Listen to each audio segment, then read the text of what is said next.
What's up YouTube? Welcome back to another episode of The House Show. So for this episode, I'll be discussing about the so-called loan installment with you.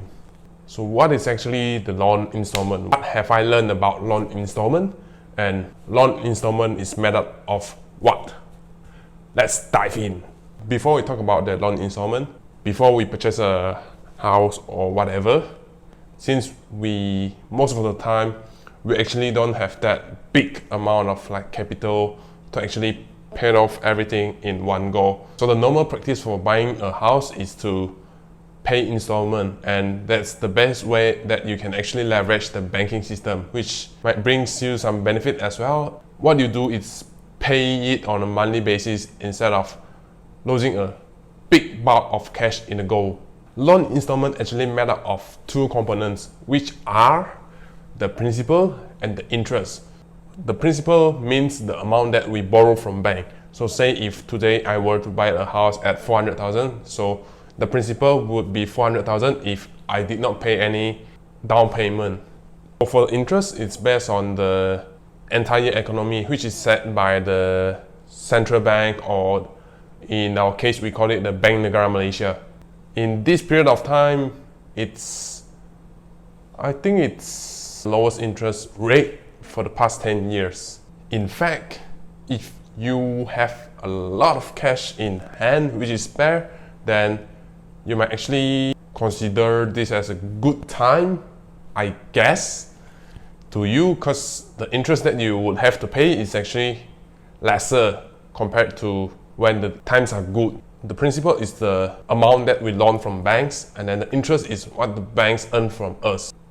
If you were to actually break down the loan installment, the first few years of the loan installment, actually most of the portion is paid to interest.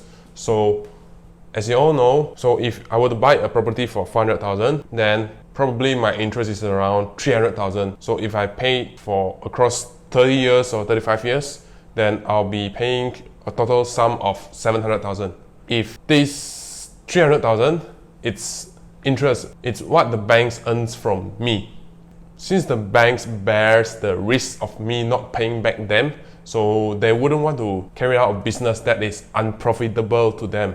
So since the risk is there, so they will need to get something away from the risk. They will need to earn something with the risk that the banks are carried with. Let's just say 30 years. It's fixed across 30 years if you did not pay any extra down payments to lower down your so-called principal. If your principal decreases, that means that the amount that you are owing to the banks decreases as well. That's what I learned and would like to share with you. Since the interest rate is the lowest in these 10 years, so if you were to actually look into it, I personally think that it's actually a good time to go into the market and actually try to get some good deals. Because the interest rate is low, using the examples that I gave just now, which is 400,000 house, and then the principal is 400,000, and then the interest rate will be 300,000.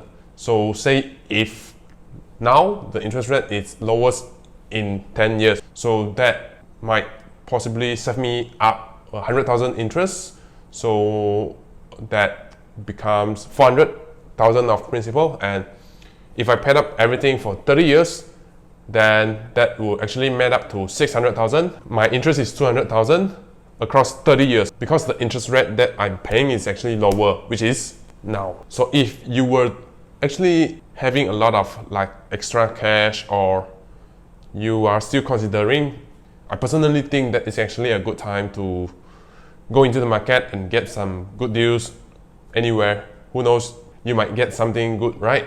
Let's just say if I were to pay 2,000 every month for 30 years down the road. If you actually break down the 2,000, for the first 5 to 10 years, the 2,000 installment that I'm paying, it's actually more to the interest portion, which deduct lesser on principal part. Most of the portion of installment will actually goes into the principal portion almost at the end of that 30 years. By any chance that you have a lot of cash and then you are actually buying this house for on stay purpose, I personally think that probably you might have to consider throwing the cash that you had into your house to actually save up the interest. Back to the example that I gave just now, which is the 400,000 house and 300,000 interest. If I were having like a lot of cash, extra cash, and then if I were to use cash to actually purchase one-off for this 400,000 house, then I will actually save up 300,000 of interest. The purpose of this video is actually to share with you, because I guess there are still people out there not familiar with this so-called loan installment thing. Probably some of them thought of installment that they are paying would still have to add on the interest that they are being charged. In fact, it's actually inclusive in that installment. So if you were to break it down, it's principal and the so-called interest which made up the installment. To make a conclusion for this video, loan installment we are paying actually inclusive of the interest rates and the principal, which is the amount that we are borrowing from the banks. If interest rate goes lower, then actually our loan installment will reduce, but it's based on the loan agreement that you have signed. If the loan agreement that you sign is on fixed rate, unfortunately the decrease in interest rate wouldn't benefit you. But if it's semi-flexi or flexi, then this drop of interest rate will actually change the amount of installment that you are paying monthly to the banks. I guess that's about it. If you really think that this video helped you or you have gained something away from this video, remember to smash the like button and even subscribe to my channel. This is James out here. I'll see you in the next one. Bye bye.